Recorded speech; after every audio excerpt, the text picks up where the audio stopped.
everyone, my name's Ken, and this is my 1987 Mazda RX-7, and my IG is Kenyunawt, KENYOUNAWT.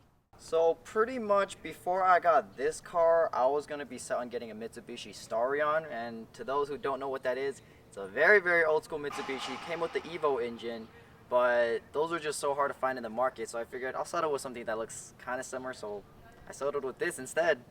And before this, actually, it was actually even going to be an Evo. So Evo tags too high, hard to find. So this was a good settler. Most people on the internet, they knew what happened to this thing. I parked on the street. My neighbor ran into it.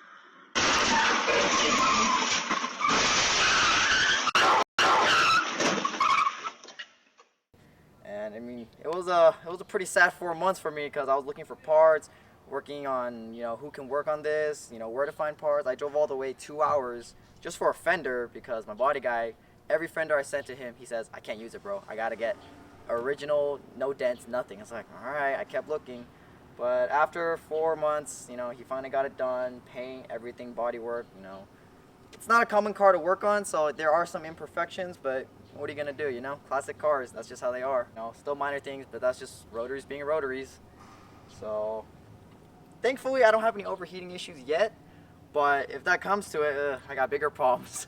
So overall, I kept the stock body just because I'm not a big fan of the whole drift missile guttery. It's a timeless classic. You look inside, you look everything, you can tell that back then they really, really designed the car. They thought about every little thing, There's little details that, not everyone would spot, but to the Mazda hardcore enthusiasts, they'll know.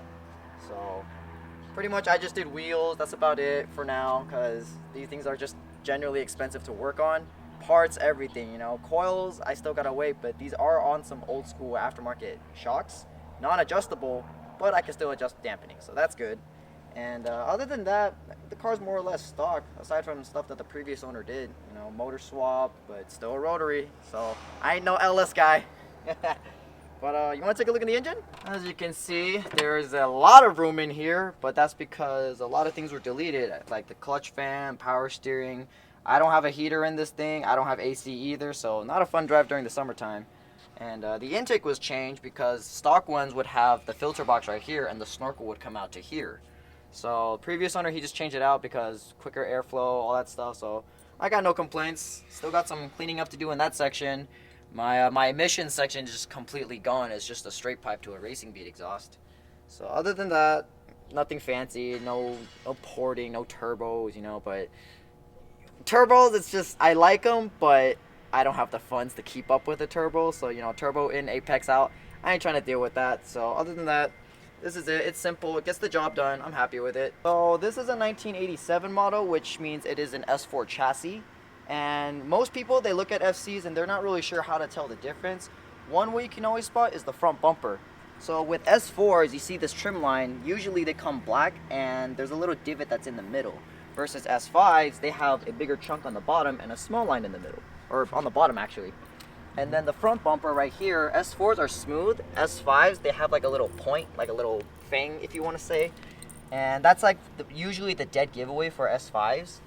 And the trim all around the car is the same thing. It's the black with the middle indent. And in the back here, you can see, oh god, it's so dirty.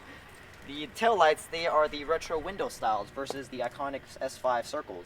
But for me personally, it's an S4. I can obviously do the S5 swap, but I like to keep it the way it is. Everyone runs S5s, S4s, you don't see them as much, and I just figured I'll bring the S4s back. And then right here, this little wing usually comes on the turbo models only. But with the sport package, they did throw it in there, and they said that the smaller wings were actually more efficient at cutting drag than bigger wings. And right here, you have the little hatch spoiler that came on the car. Not from factory, but it came with the car when I bought it. And it is a nice little, piece to go with the spoiler, two little fins coming up. And as for the wheels, these are 16x8 plus 30 Nissan R32 Gtr wheels. I bought these off a guy in Fullerton, and he saw my video, and he's like, oh, dude, so sorry about your accident, but I have a few parts if you're interested. And I was like, all right, cool. So I looked, and then he says, I also got some wheels if you're interested. I looked at it, the specs, everything matched up. So I was like, all right, I'll buy them. I don't see many FCs rocking these, so might as well be not the first, but one of the more common ones you would see. So that's a nice little touch. I figured a lot of people that know those wheels, they see it and they're just like, whoa, are those R32 wheels? I just give them a peace sign, like, yeah, you got it. So other than that, you know, very plain stock body. These little pieces right here, the aerospats, these came specifically only on the sport models, and they're pretty hard to find in good condition. So thankfully, the previous owner, he decided to throw those in as well. A lot of people always ask, hey man, are you gonna sell those? You know, if you do sell them, let me know. And I'm just like, yeah, I'll let you know. But inside, you know, I'm not gonna sell those. Rare pieces, man. And then as for the inside, everything is more or less original. You know, minor pieces here and there had to be changed due to crackage, but old school stuff, 80s, you know, it's not gonna be perfect, but it is what it is. But the sport models, they did come with turbo 2 seats, however, which is a pretty nice touch because the stock ones, the bolstering, not the greatest. You'll slide around really fast, but this one holds you a little bit, so that's nice. And with the sport models, they came with manual everything, manual mirrors, manual windows, you know, everything adjust by hand, which I have no complaints about because 80s wiring, it's gonna die on you. So this is great, you know, I don't have to worry about any of that. And the hood, that came from a turbo 2, you know, during the wreck, some guy, he was like, you know, I got parts in Vegas, he gave me doors for free, and he also said he had a hood, and I was like, I'll take it. So the hood I just slapped on just for aesthetic purposes, you know, it still kind of serves a purpose, but it's whatever, you know.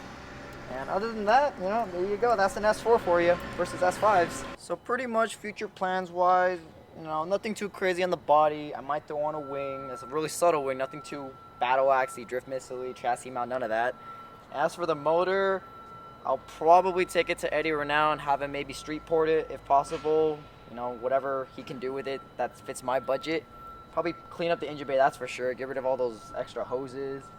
And yeah, just slowly restore bits and pieces, you know, windshield trim, get that back on. Some of them cracked, and, you know, door trim. Well, small things, you know. More or less the car itself is great, but I focus on the little details. So I'm going to just get that stuff touched up. Possibly turbo it maybe in the next 5 years. I don't know. We'll see how things go. But other than that, you know, body-wise, this is it. I'm not doing anything too fancy yet. So, yeah. Also because moolah. I ain't got none of that.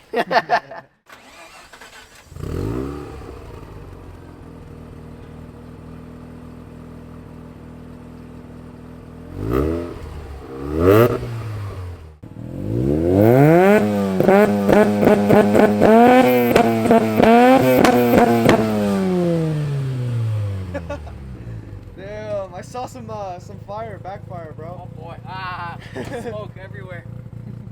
Alright, so I'm gonna take my first ride along in the FC. See how it is.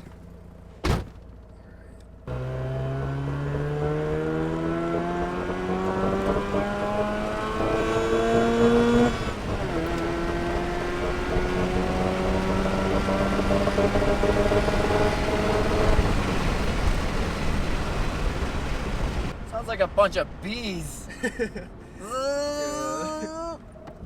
Yeah, this definitely has a distinct sound to it. It's pretty interesting. I don't know.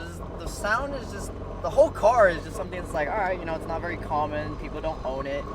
And, you know, just growing up, I just like to stand out, but not in a, hey, look at me type of way. It's just, I like having something that's different than everyone else. You know, everyone with the 8.6, the BRZ, you know, nothing against those cars. They're great platforms, you know, they handle well for what they are. You know, everyone makes fun of them for being slow. It's like, they're meant to be handling cars. They're not meant for speed. So, you know, don't hate on something when it's not made for that intended purpose. Just like how everyone says, oh, rotaries don't have torque. Well, yeah, but when you pick it up on the revs, they'll definitely have some speed.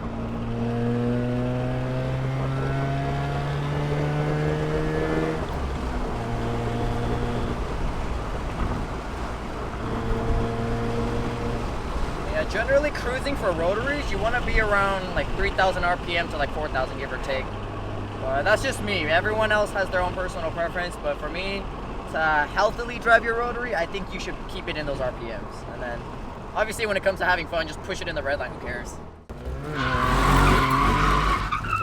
Woo! This dude caught me off guard. This dude went in right there.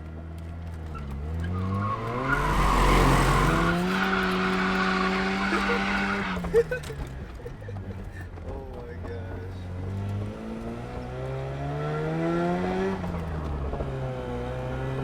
still got a lot to learn on this car, but you know, practice.